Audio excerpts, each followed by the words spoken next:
On March 14th, 1879, an unusual baby was born to a family in Ulm, Germany. For starters, he had an unusually big head.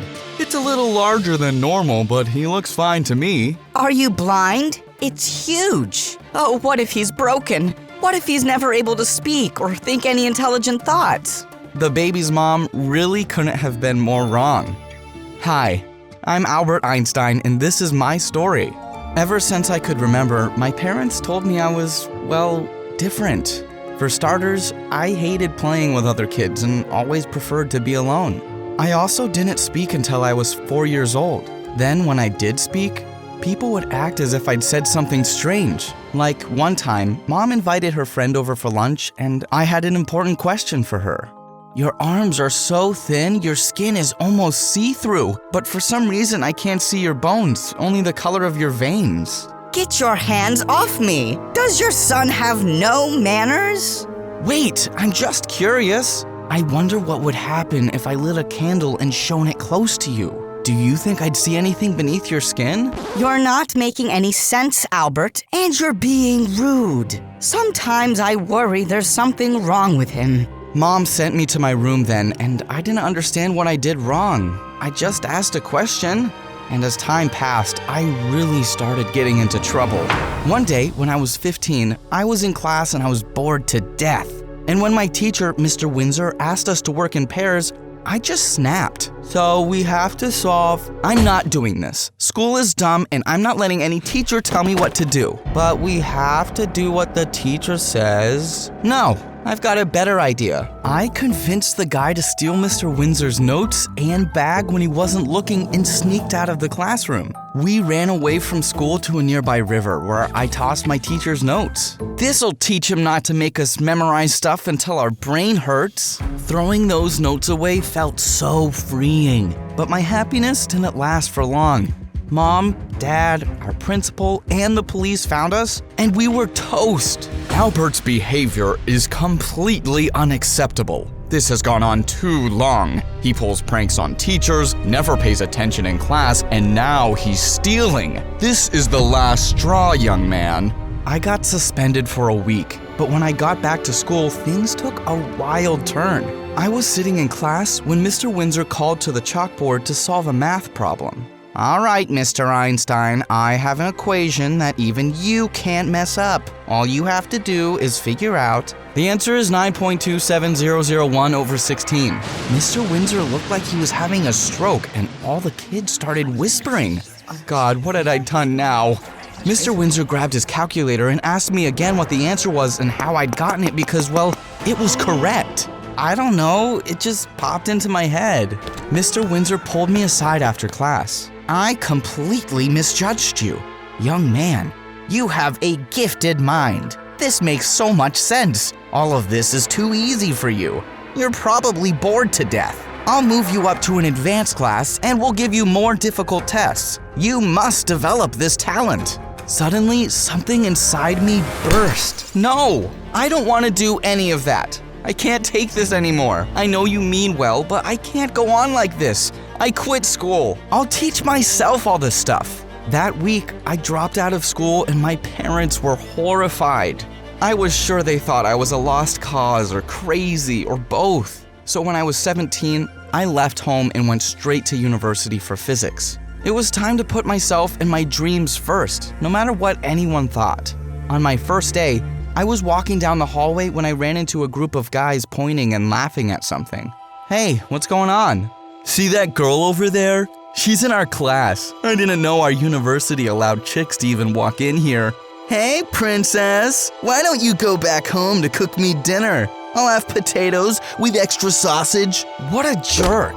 Before the boy could finish, I walked over to the girl. I know those guys are acting like pigs, but at the end of the day, they don't matter. When you look at the universe, you realize how small and unimportant each one of us is. This book talks about how the earth is like the size of a... Suddenly, the girl smacked the book out of my hand. You have no idea what I'm going through. As if some dumb book will make me feel better about the fact that everyone's treating me like a freak. The girl stormed off and I felt bad. I found later that her name was Mileva, and the boys just wouldn't leave her alone.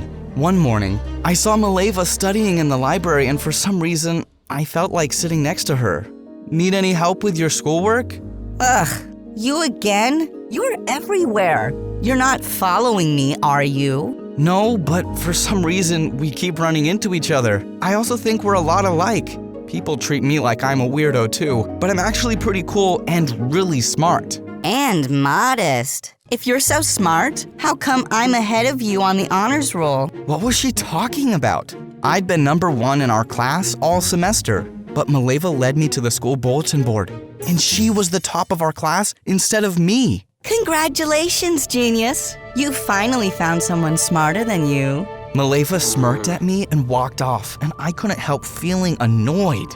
But after that day, something changed between us. She invited me to do homework with her every day after school and even asked our professor if we could be lab partners. She still teased me nonstop, but I just knew she didn't hate me as much as she pretended. Then one day, I got a letter from Dad saying Mom was sick and asked me to come home as soon as possible. And to my shock, Mileva said she'd come with me. I know we have finals, but you shouldn't have to deal with this alone.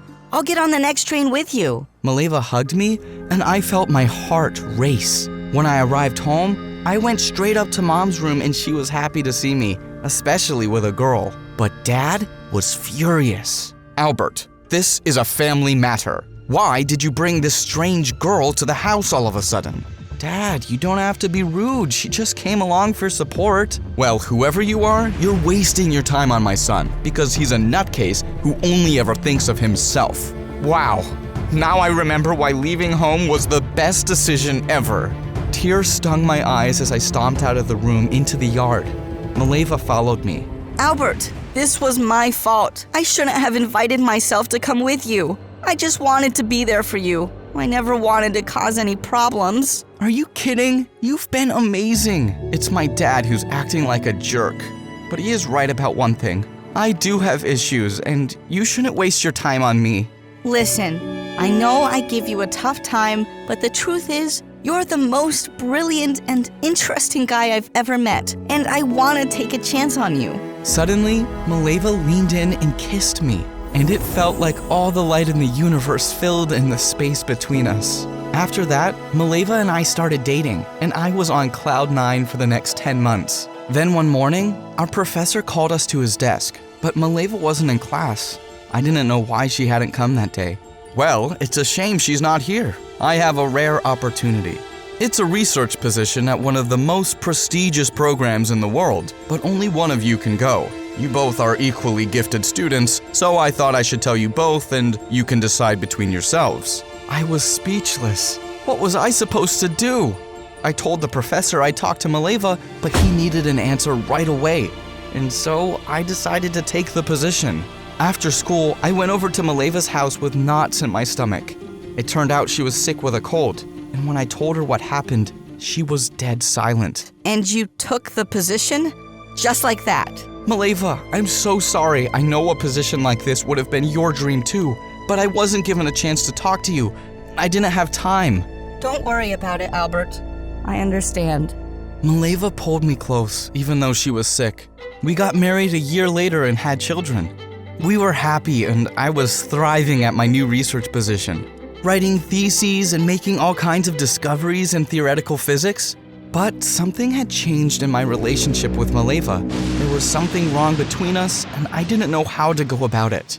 One night, I came home from work when I saw Mileva looking at me furious. Where have you been, Albert? I was at the university. I had to work an hour late. I'm sorry.